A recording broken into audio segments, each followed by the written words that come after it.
হায়াত মৌতের মালিক আল্লাহ, ন্যূনতম সিকিউরিটি নিয়ে চলাও হলো সুন্নাহ।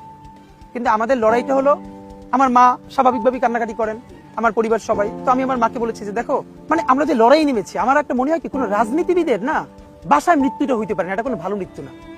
যিনি রাজনীতি করেন, যিনি লড়াই করেন, যিনি বিপ্লবী, যিনি সংগ্রামী, তার মৃত্যুটা হবে একটা সংগ্রামের মধ্য দিয়ে, একটা রাজপথে, একটা গ্লোরির মৃত্যু। আমি তো ভীষণ ভাবে প্রত্যাশা করি, আমি ছোটবেলা থেকে এই স্বপ্নটা দেখি, অনেক জায়গায় বলেছি, একটা তুমুল মিছিল হচ্ছে অন্যায়ের বিরুদ্ধে, সেই মিছিলের সামনে আমি আছি, কোনো একটা বুলেট এসে আমার বুকটা হয়তো বিদ্ধ করে দিয়েছে, এবং সেই মিছিলে আমি হাসতে হাসতে আমি শহীদ হয়ে গেছি।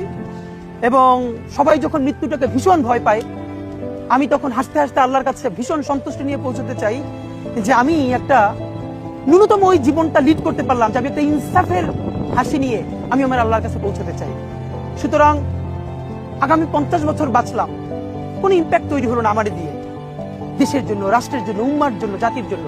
কিন্তু আমি ধরেন 5 বছর বাঁচলাম, সেটার মধ্য দিয়ে যদি আগামী 50 বছরের ইম্প্যাক্ট তৈরি হয়, তাহলে অনেকদিন বেঁচে থাকায় কি সাফল্যের বলেন?